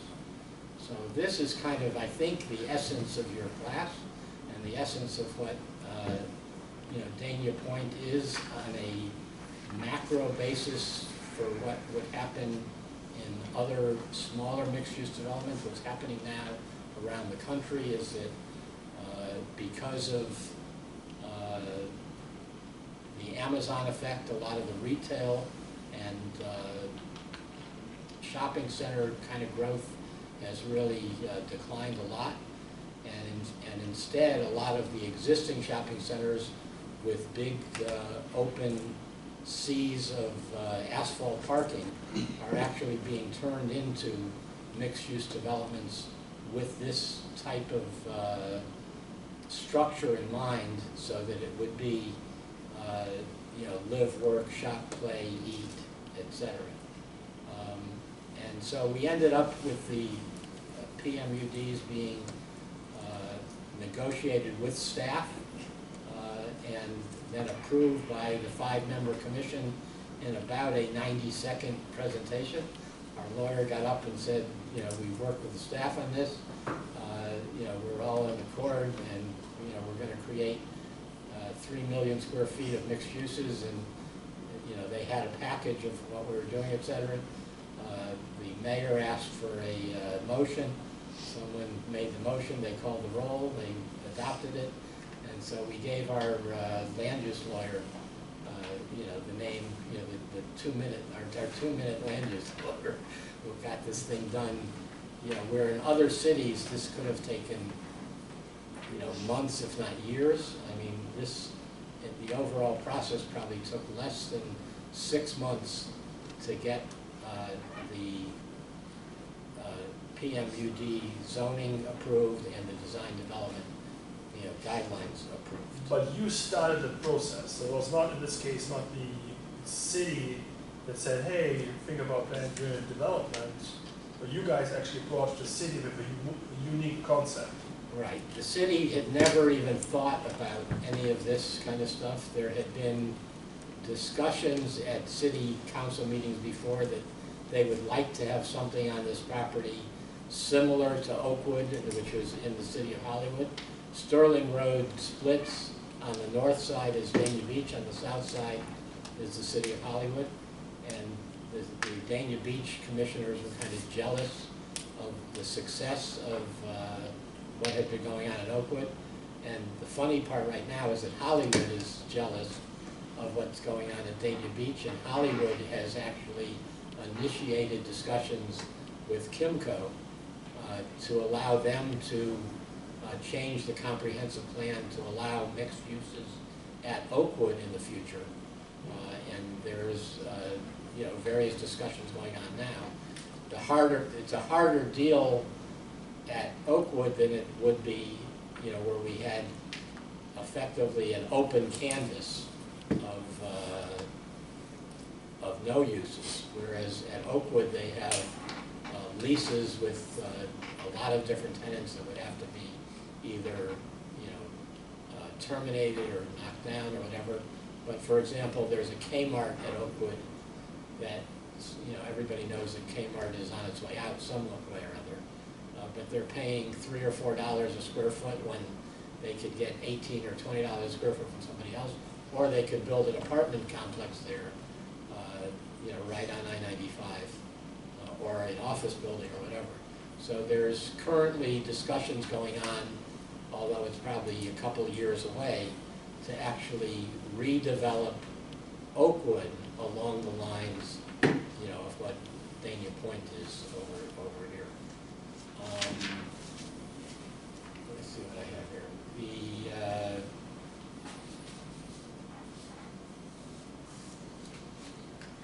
You know, the other thing, you know, in terms of what we had to do here in order to put this whole property together is do major while we bought the land at what was relatively inexpensive per square foot prices, even though, you know, as we got to the end with the Klatt family in particular, you know, the prices kept going up, you know, because everybody knew what we were doing.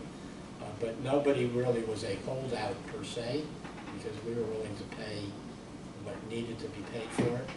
But in order to take what was a bunch of junk and a property that had previously been a landfill and what was generally called a borrow pit, it was a term of art, many years ago, to build I-95, they actually took the dirt from, you know, Dania Pointe in order to fill I-95, and then it was refilled with a lot of junk. And it's rumored that there was an old Diplomat hotel that kind of lies beneath Dania Pointe. So what we ended up with, once we started doing all of our geotechnical studies, et cetera, is 40 acres of land that were, you know, basically needed compaction in order to be able to withstand the structures above them.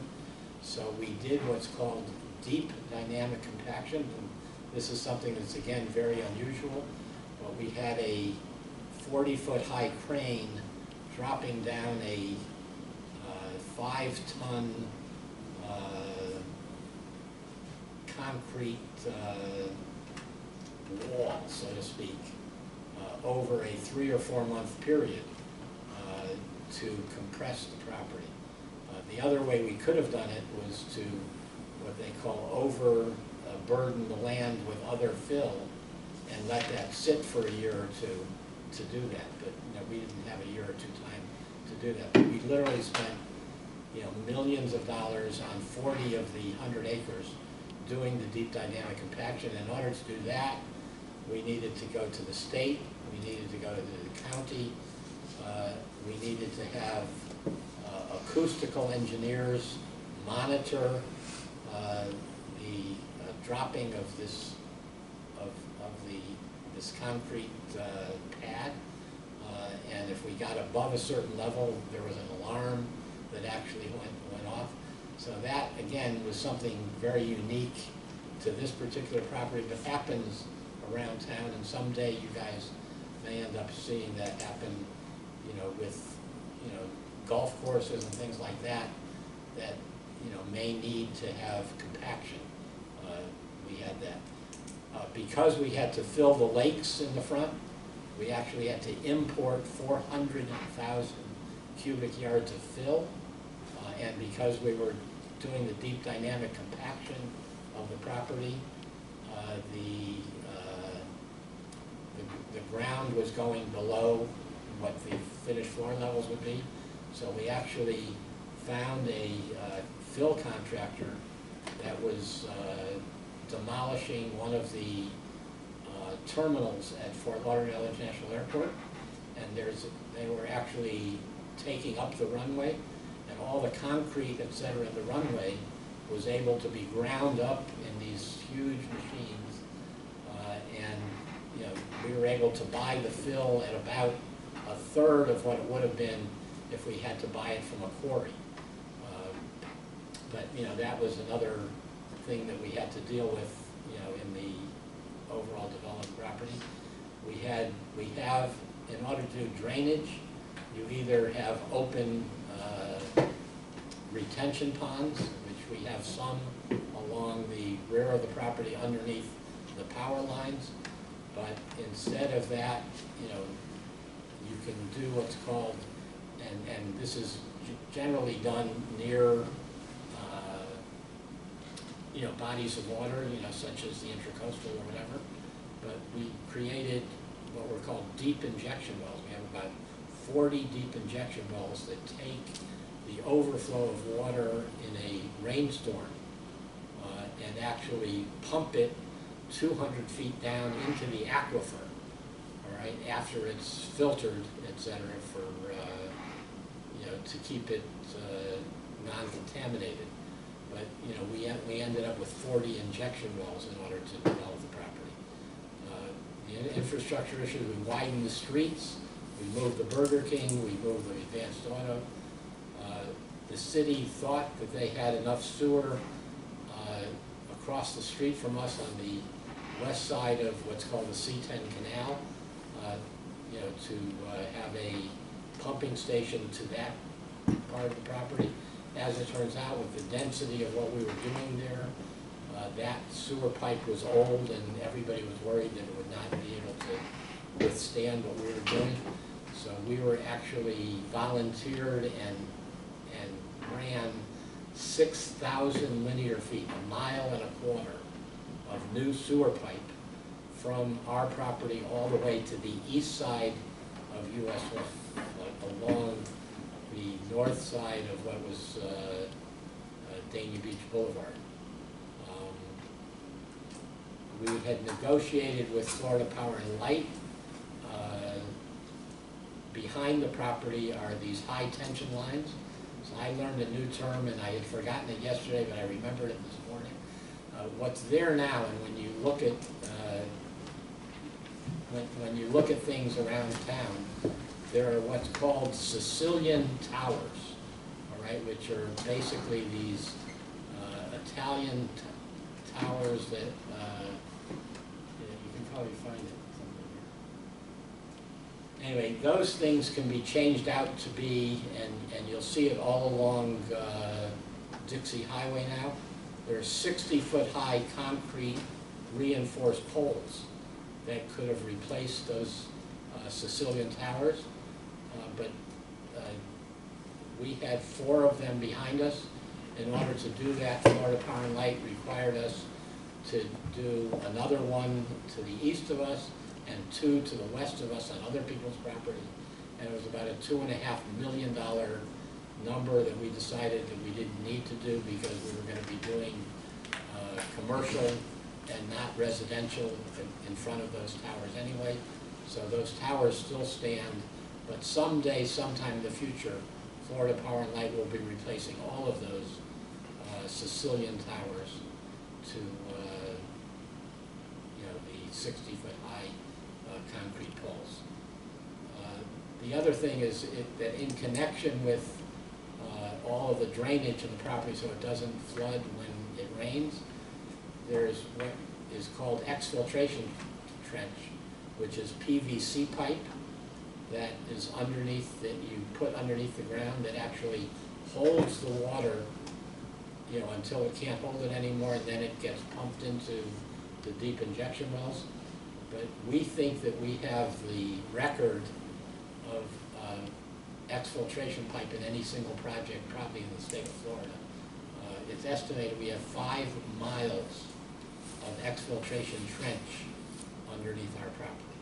So that's the kind of stuff that we didn't necessarily know about when we were doing this, and as everything evolved to be as much as we did, it costs a whole lot more to do the infrastructure as well. I had told you that Florida the FDOT limited us to 2.5 million feet based on our traffic study. So in order to do more, we have been lobbying with what's called the Metropolitan Planning Organization, which coordinates with FDOT to build new interchanges at the northwest corner of Griffin Road and I-95 and the northwest corner of Sterling Road and I-95. At Griffin and I-95, they already have a plan to do what are called the braided ramps. And braided ramps are the stuff where you actually go underneath and above it. So, there's the potential of doing another 500,000 feet on our property once FDOT and the Metropolitan Planning Organization are able to get that funded. And so, to kind of finish up here,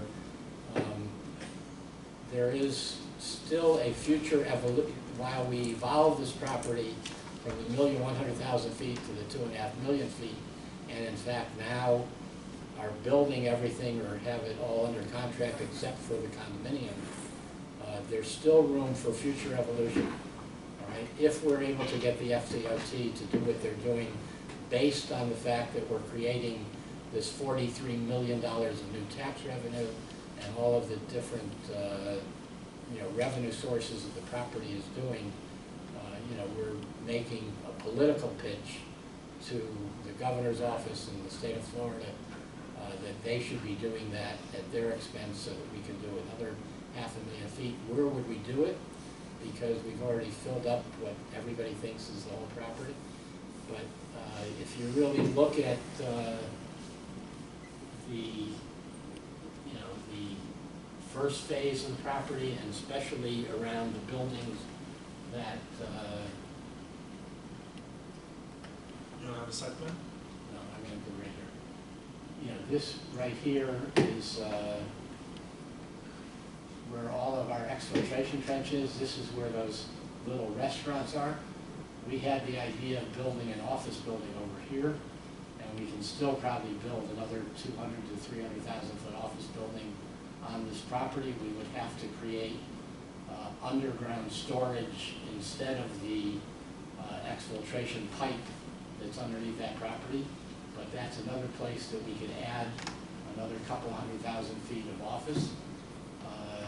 Again, over in the in this condominium area, instead of doing the condominiums, and now that we're doing just a single headquarter building for the offices, the office developer that had it under contract and is selling his contract to the headquarter user has interest in what we would otherwise do as the condominiums, and they can do 300,000 feet of office to accommodate other tenants that they have there. Office tenants create more activity for the overall property, so that it's a major advantage to do that, because again, you're using small parcels of land and multi-story buildings to do it, so you're able to do that. Again, you've got the parking issues of having to build expensive parking rather than parking on the ground, and then ultimately, within somewhere then in the future, way after I'm not around, all of these parking lots someday can be reclaimed for additional,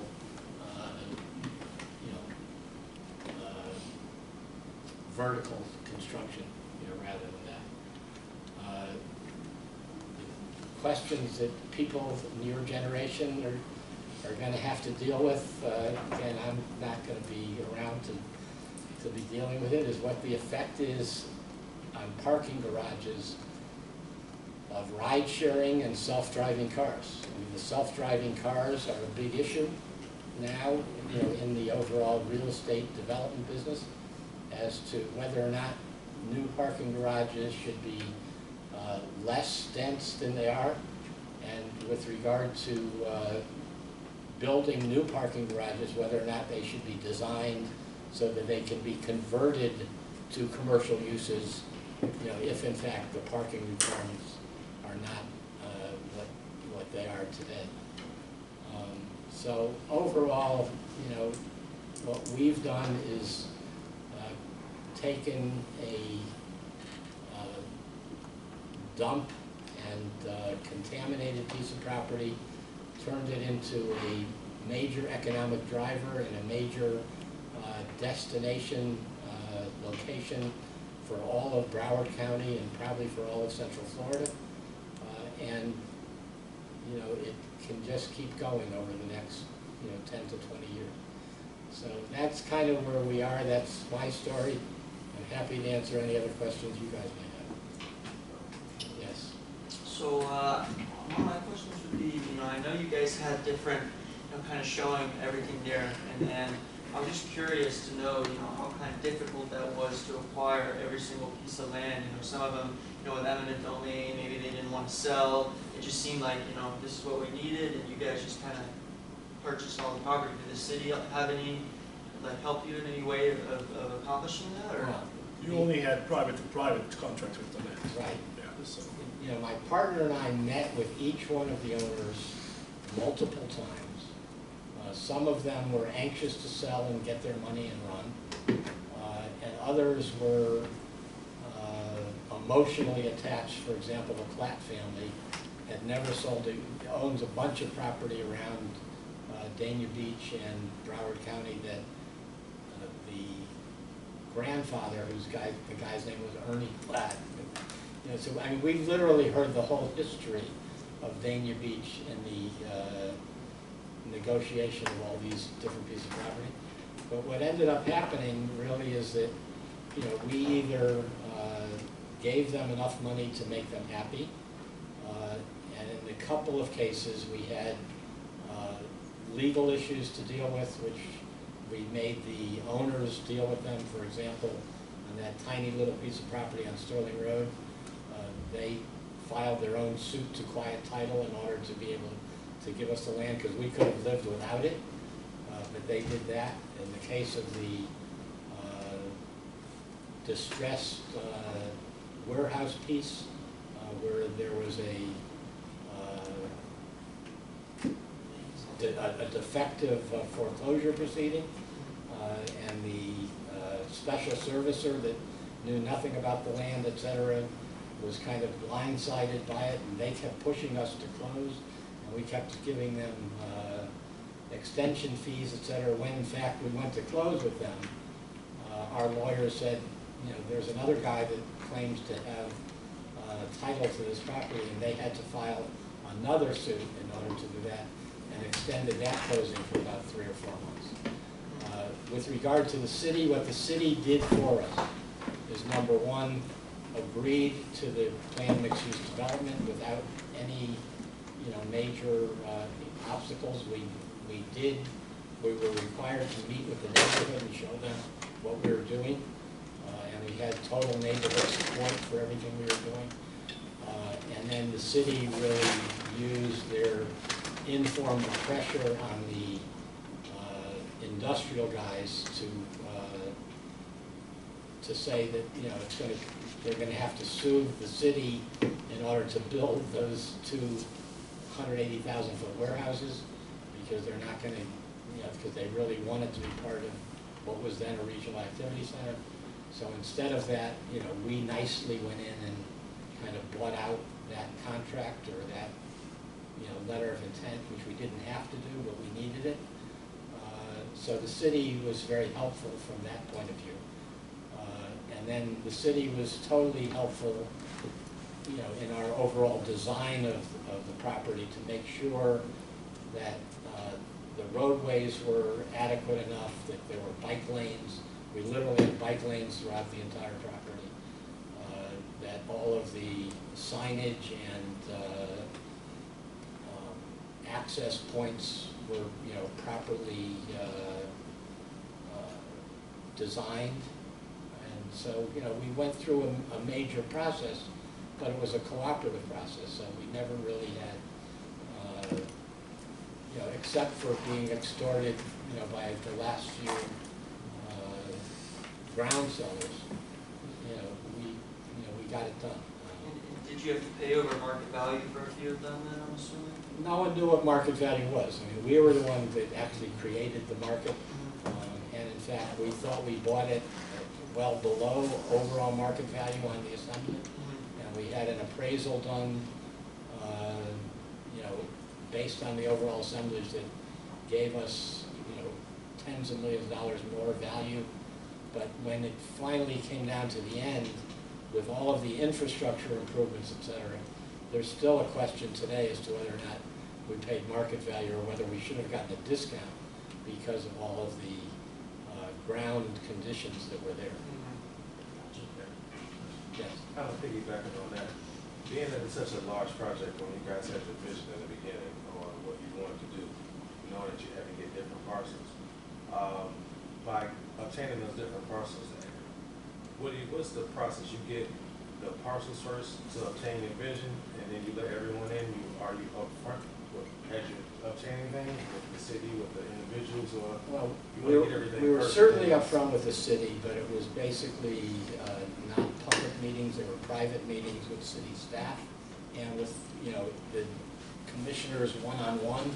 You're not able to, because of the sunshine laws in the state of Florida, you're not able to meet with more than one commissioner at a time. So we literally met individually with each of the commissioners to show them our vision for it. And the vision was really my partner, my original vision of the 1,100,000 square feet with one apartment, you know, complex and one hotel. And it ultimately evolved to this, and as it evolved, everybody loved it even more, because we ended up doing what's called a economic impact report that we presented to the city and to the county, et cetera. And again, this was and is one of the major things that's helping Dania Beach have a renaissance of new development throughout the entire city, based on, you know, based on the amenities that we're providing at this location for other residential developers, and, you know, again, to make the downtown area where City Hall is another node, and then they're talking about upgrading the beach so that Dania Beach has a whole new vision for itself, you know, because of this project. So, is it like, I'm just listening to your story about the people who've been a part of there, and I was dealing with a group who's been blocked because their intentions got out, and that's why I was asking, like, as a matter of fact, there in Wynwood, they're putting up a particular building to twin buildings.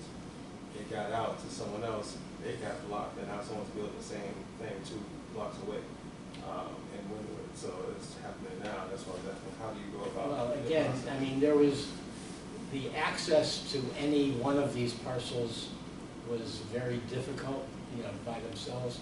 There was no way that any individual owner, you know, other than maybe the Hyatt Hotel guys, could do anything new with their property that didn't require a lot of other infrastructure. So that, you know, it just happened to fall into the fact that, you know, we were able to pay people more than they could ever do on their own property, you know, by themselves. And in most cases, you know, for example, the flats and the hills and the silica sand, you know, and the industrial, those things have been sitting there for 50 and 60 years, you know, with these kind of uses. And, you know, all of the families were in 2nd and 3rd generations, and the 2nd and 3rd generations weren't willing, you know, to do anything to develop those properties. They were ready to sell it. And so we basically dealt with either children or grandchildren of the original owners of most of these properties. So it wasn't, you know, the answer is they kind of all knew that we were doing something with it, but the prices that we were offering was better than anything they could have done to sell it individually to anybody else. You know, unlike Wynwood, where, you know, I don't understand how people can buy a postage stamp there and try to build a 50-story building. Yes. You said in the beginning, as like in your entrepreneurship ventures, you were saying that you're putting up your own money to acquire the properties, and like obviously this was your vision, but at what point were you and your partners like, okay, I'm gonna let my escrow go hard on this? Or if you had like a year of inspection period or whatever it is to go to the city and figure out what you're gonna do, it's like, what if you acquired 3 and 9 and like 5 and then the others weren't budging, then like you can't really do anything? Again, we were lucky and good at the same time. I mean, we were willing, you know, we went to people and said we need 6 months or 9 months, as the case may be, to get through the process. We made our contracts contingent on city approvals for certain zoning things, etc. But, you know, there was only so far we could push some of the people, and we ended up, in some cases, paying extension fees to the contract. But we didn't close on any contract until it was all entitled and approved, and really until we had Kimco in hand ready to write the checks, because my partner and I did not have, while we had the ability to put up the deposits, we didn't have the ability to write $70 million worth of checks. But originally you didn't have that plan, right? Right, so what I didn't tell you is that when we went to Vegas with our original plan, we had very little money invested in architecture because the architect was working on spec. We had a bunch of money in civil engineering and in land use lawyers. And then we had a bunch of money into deposits. But we were negotiating at the time with potential equity joint venture partners of some local funds to be our partner on the local side, and then there was a big venture firm out of Boston that we had been dealing with that was ready to be our overall development partner, particularly when we had Walmart and Sam's Club involved in the overall deal. So we were about to do deals with them, and we felt comfortable that if we went to Vegas and came back with a bunch of tenants, that we would find the right equity players and then be able to get construction financing to do what we needed to do based on the leases that we had. But it was a year and a half of sweat and and worry and out-of-pocket money that was not coming back, to get to that point. But when we got to Vegas and when we got this literally surprising call from somebody that we were afraid to even go to because we thought that they would potentially block it or scoop us up or whatever. And in fact, they welcomed us with open arms and said that, they're ready to, I mean, literally that day, they said they're willing to talk to their investment committee. We entered into a letter of intent that week that we came back where we needed an extra $1 million to do some more extensions of the contracts and some more of the due diligence of with our civil engineers, water, sewer, drainage, all of that kind of stuff. And we gave them, they agreed with that first week we entered the letter of intent, where they gave us $1 million for 90 days, where they could do their due diligence, and then with the idea that we would negotiate a joint venture agreement within that 90 days to do the entire project, which is what happened. So we negotiated an overall joint venture agreement. It was very favorable to us because we had had a new appraisal done on the overall property, which showed a big difference between the value of the overall property versus what we were paying for. We had the Walmart and Sam's Club thing kind of ready to go, which was enough to let them know that there's real tenant interest in the overall property, even though they knew that they had no vacancy at Oakwood. But really, Kimco was our savior and has been our best friend, and they literally wrote $70 million worth of checks between October and January of the following year to acquire all these properties kind of in rotation, based on the contracts that we had had.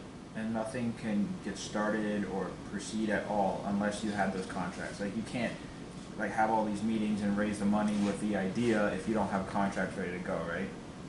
Because then people would try and try and buy it themselves or this, that, the answer is that, we kept it as quiet as we could for as long as we could. But once we had the checkerboard of stuff, where nobody could really kind of scoop us, we felt fairly comfortable. And, with the plan that our architect came up with and all the different designs and options that we had, we were a little bit cocky and knew that we had something good. We didn't know that we had something this good until, literally the year after we started with Kimco. More questions? A little bit more time. Go ahead. You said the lease for Costco was only 1 year? No, the lease with Costco was a 20-year lease, but it was they had a contingency based on their overall costs of construction, and they came back to us, literally 3 or 4 months after they had signed a lease. We actually had a signed lease with them, and exercised their contingency to terminate because the costs that they were going to incur were too high for them. And as far as I was concerned, that was a good thing because, if you really, if you can remember what we showed there is that instead of Costco now, we have BrandSmart and the UFit Gym and the Lucky Market, etc. So we ended up with much better income from the replacement from Costco than we had from Costco. And Costco came back to us and said, oh, we're sorry. And then we said to them, oh, we're sorry, we're going forward a different way.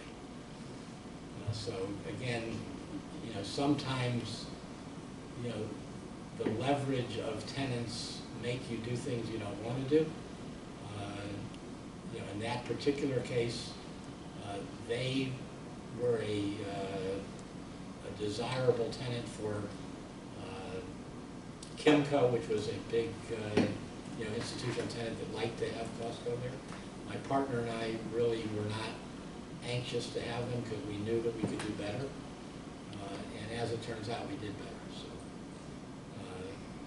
again, it's the dynamics of all this stuff literally changes daily, and again, I say sometimes twice a day. Sean? Dave? Yeah?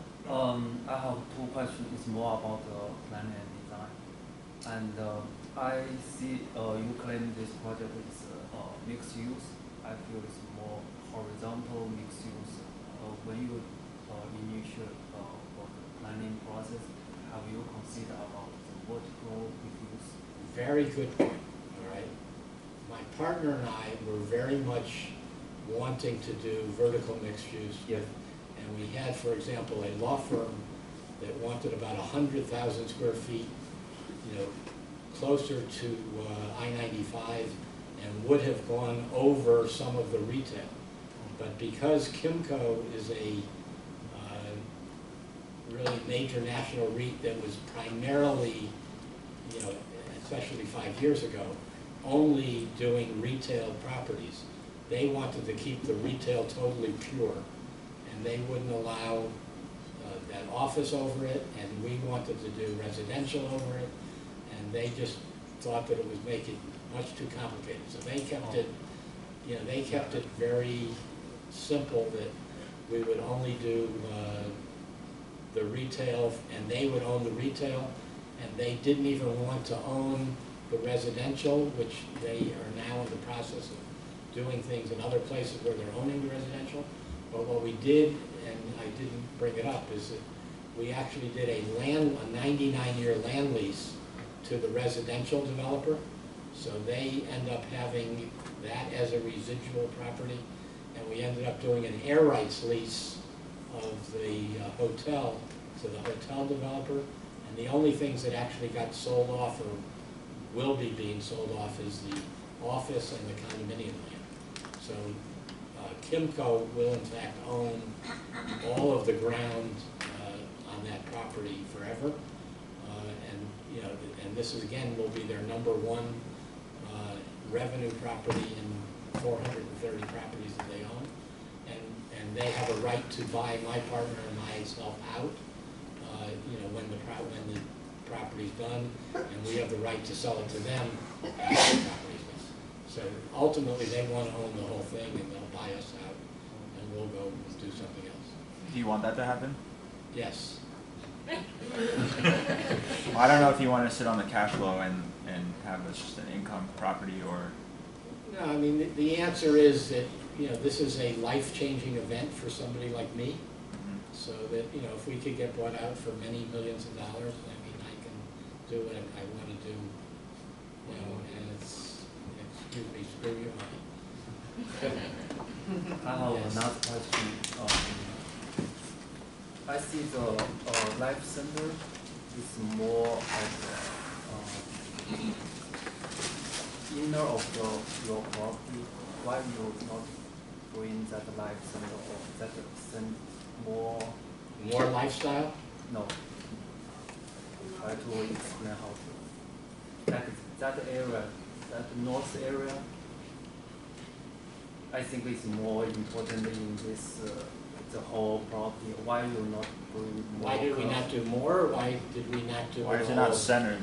Or no more close to the story? Because again, it was, that was basically covering our downside risk. By having the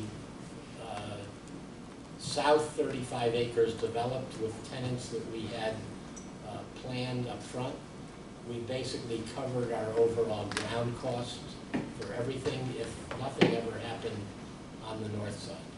So it was really and we knew that it can be done faster than the lifestyle part of the deal, because the carrying costs for the land and all the land improvements, kind of eat into the overall cost of the deal. So it was really it was, basically a covering downside risk by doing the front 35 acres first that way. And again, someday, just like at Oakwood, someday that part of it could end up becoming more intense. But the roadway network is going to have to change in order to do that. And then one thing, don't forget, so you have here Griffin, Sterling Road Yeah. with I-95, but you also, that property, the project is so large that you have pretty much Griffin right here. And I think you did not mention it. The Bryan Road, he rehabbed that, he widened that, they repaved that. Well, we widened Sterling Road and we widened Bryan Road all the way up to Griffin Road, even though that wasn't, our property ended about 1,000 feet before Old Griffin Road, but we actually, with impact fee credits, and that's another discussion, we actually changed the whole intersection of Bryan Road and Griffin Road, which is an Old Griffin Road, which is 1,000 feet north of our property, in order to create better access from the north into our property, and in order to eliminate traffic jams and congestion at that location. It was something the city asked that we do, that we didn't have to do. We did it, but we did it with money that we otherwise, were spending for impact fees anyway. We did it with the impact fee credits that we created. Aaron, you had a question? What's your background? My background, born and raised in Connecticut. Me too. Okay, married my high school sweetheart 53 years ago. Me too. Moved to Florida in 1971 as a lawyer. After being, I went to Wharton undergraduate, then back to Connecticut for law school. Got married when I graduated Wharton at age 21, and my wife was age 20. I went to law school in Hartford, Connecticut, and then worked at the Securities and Exchange Commission in Washington, D.C. for 3 years, and went to Georgetown for a master's in tax. The SEC had a moratorium on pay raises, and I came down to Florida to visit my wife's parents, and had some interviews, and became had 5 interviews and 3 offers as a lawyer, and ended up taking one of the jobs in 1971, and practiced law really between 71 and 85, and then got involved with clients in the real estate business, and got rid of the clients and started doing it myself. One last question. Yes. Kenny, let's take you. On any of the projects, are you going vertical on any of them, or are you just selling them off to other construction guys? I'm working on a project right now in Aventura, where we're talking about ground floor retail of about 100,000 square feet and 350,000 square feet of residential above it. So we're working on that. In Homestead, we're talking about doing a project with hotels and resident and retail below the hotels. But basically, it's very difficult to do vertical projects because finance company, banks don't really understand it, and unless you've done it, before,